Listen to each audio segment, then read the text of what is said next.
Yo, what's going on, everyone? It is Baze here, and today we're going to be talking about Heroic Dimensius. So let's hop straight into it. There are 3 phases for this fight. P1, in my opinion, is the hardest. The goal of P1 is you will have 2 groups, one on the left side, one on the right side, and the goal is to kill these masses. These masses cast fission, which does very wide damage.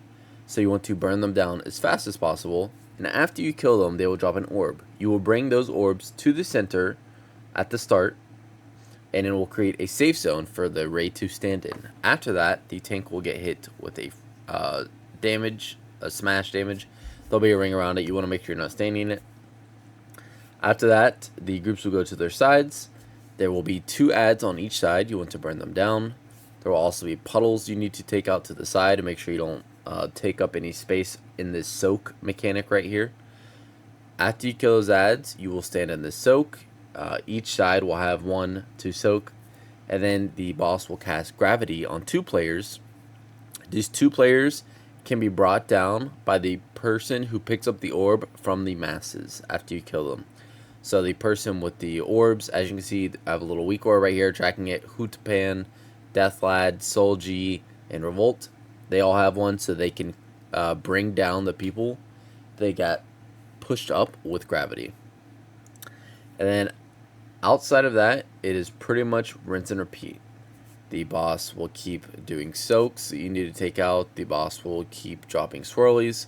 The boss will also keep spawning those adds, and there will also be this giant group soak. You want to make sure you use the CD here on your side, whether it's AMZ or Rally or whatever you have, because it does hurt. And then the boss will cast the suck-in mechanic again. Reminder, the people carrying mass will come together and create a safe zone. If the people holding the mass move at all, it will take away the safe zone. So you need to make sure you're stacking with your safe mass partner at all times. And just as a reminder, the mass people are the ones holding the orb. Also, a little note here. You do not want to stack when you're dropping these puddles because it will one-shot you if you stack. The damage is pretty high. We were originally a 30-man and we dropped it down to 25. 1, because there are FPS issues with raid, and 2, there's some kind of weird scaling mechanic. So once you kill the boss in P1, you will be transitioned into this flying phase. And I'll give you a little tip here. If you go right away, you just keep staying up, you can go right through the rocks. So you don't have to worry about getting hit by the rocks. There'll also be a beam the boss shoots out. It's as long as you're following the path that Blizzard created with these rings, you won't die to anything. It's not like Tindril where there's like a lot of stuff to avoid. It's pretty free as long as you're following the path. So here's Intermission. There will be an ad you need to burn down. You will have about 15 seconds before you need to break a wall. There will be also 2 adds. You need to grip in and CC as soon as they're gripped in. If they get these cast off, it'll put a slow on the entire group, and the group will also take a chunk of damage. So you do want DKs on this fight. Turns out grip is a raid buff. So the goal of this is to kill these little walls, because the boss, once you look at the boss, depending on the side he's throwing his arm down from, it'll be either right or left. So for example, if he's throwing his left arm back, that means you're gonna have to go right. If he's taking his left arm or right arm back, that means you're gonna go to the left. So you also want to kill the wall vertically and horizontally, because the boss will also do a pushback after he does the puddle on the ground. After that, he will push the group back. So you want to make sure you use any kind of movement that you can to lift that pushback. And then after you kill that big ad there, you will transition into another flying phase. And once we get to the platform, we'll talk about what that ad does differently there.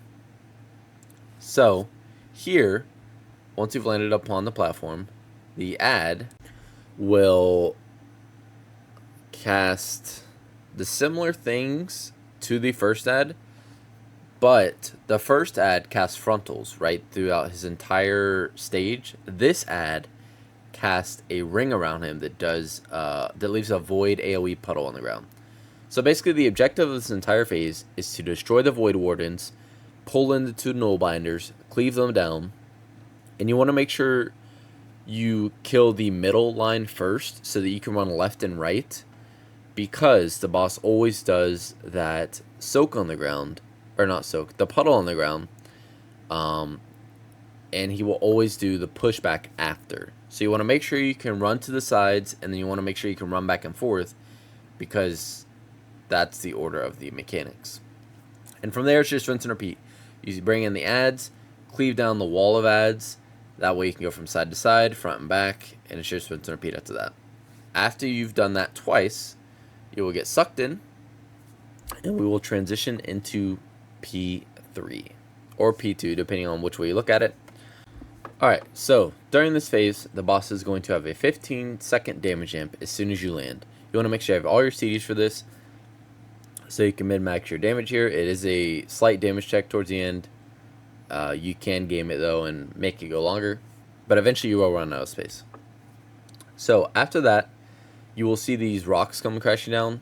You will use those as a safe space for when the boss is sucking everyone in. Similar to P1 where you stand in that, you create your own safe space. Well, for this one, you use the rocks as your safe space.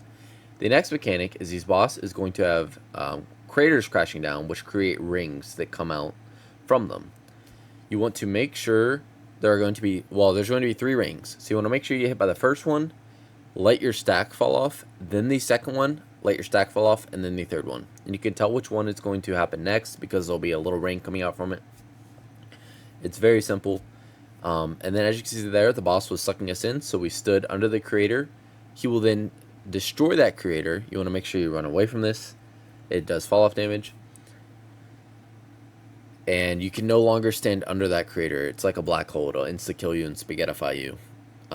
Then the tank will have a group mechanic. You do not want to stand in his ring. However, you want to stand on the same side as the tank, because if you get gripped into the boss at all from the tank mechanic, you will die. So you just want to make sure you're standing on the same side as the tank and you will be fine. As you can see here, the rings come out again. I make sure my vulnerability stacks falls off via weak aura, and it's just rinse and repeat after that. There's nothing else happening. You just go until the boss dies. If you guys found this guide helpful at all, please let me know. This fight was really sick. I really enjoyed it. I hope you guys enjoyed as well. I hope you guys get the loot you want, and I hope you guys have a great day.